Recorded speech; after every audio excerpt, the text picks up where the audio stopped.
Let's add fingerprints. Go to your phone settings. In settings, scroll down and tap on security and privacy. Here select lock screen. Now it may ask you to enter your phone lock or PIN.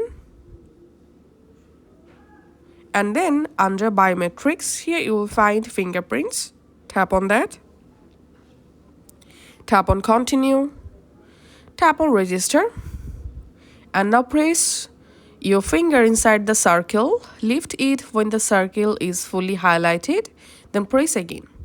So go ahead and verify your fingerprint just like so.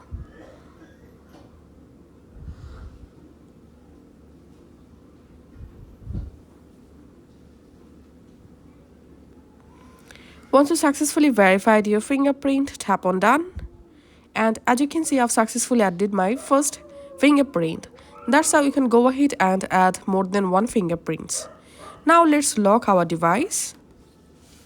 Let's go to our lock screen. And now let's unlock our phone with fingerprint. Just I'm pressing my finger in this print option. And as you can see, my phone has been successfully unlocked with my fingerprint. That's it.